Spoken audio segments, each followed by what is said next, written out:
ایک جنگل میں بہادر ہرن رہتا تھا۔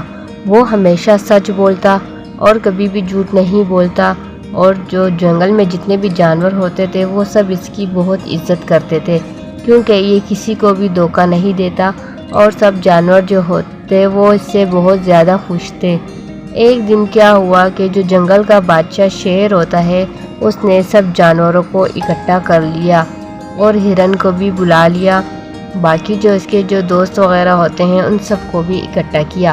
بادشاہ نے کہا کہ میں اعلان کرتا ہوں، جو بھی اس جنگل کا ایماندار جانور ہوگا میں اس کو اس جنگل کا مشیر بناؤں گا۔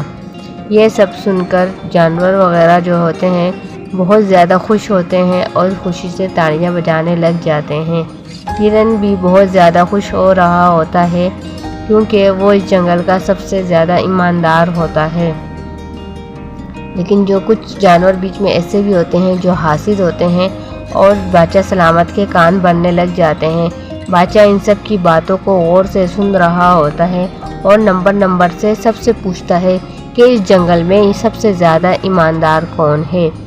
سب اپنی اپنی طرف سے باتیں کرنے لگتے ہیں اور ہر کوئی اپنی ہی تعریف پہ تعریف کرا جا رہا تھا، لیکن بادشاہ سلامت بھی سب جانوروں کو نمبر سے بلائی جا رہا تھا اور سب کی باری کا انتظار کر رہا تھا، کیونکہ زیادہ تر جانور جو تھے ہرن کے حق میں تھے اور وہ لوگ بھی یہی چاہتے تھے کہ ہرن کے حق میں فیصلہ آئے۔ بادشاہ سلامت نے ہرن کو بھی بلا لیا۔ آخر کار ہرن کی باری بھی آ گئی۔ ہرن سے جیسے ہی پوچھا، کیا تم اس جنگل کے سب سے زیادہ ایماندار اور جانور ہو؟ تو سب جانور جو پیچھے تھے وہ بہت خوش تھے، لیکن ہرن نے بہت ہی اچھے سے جواب دیا، میں کوشش کرتا ہوں کہ میں سب کا خیال رکھوں اور سب سے اچھے سے ملوں اور ہر کسی کی مدد کروں، لیکن پھر بھی کبھی کبھی مجھ سے بھی غلطیاں ہو جاتی ہیں۔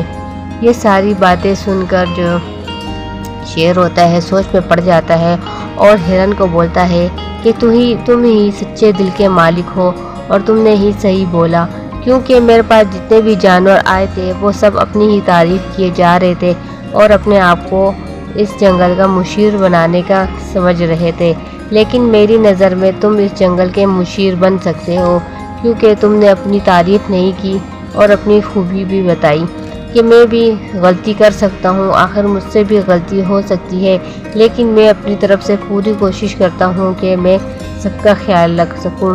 یہ سب باتیں سن کر باقی کے جو جانور ہوتے ہیں وہ بہت زیادہ خوش ہوتے ہیں، کیونکہ وہی ہرن کو اپنا رہنما سمجھتے ہیں۔ تو پیارے بچوں، اس سے ہمیں یہ سبق ملتا ہے کہ ہمیشہ سچ بولنا چاہیے اور ایماندار رہنا چاہیے، کیونکہ ایمانداری کا صلہ ضرور ملتا ہے۔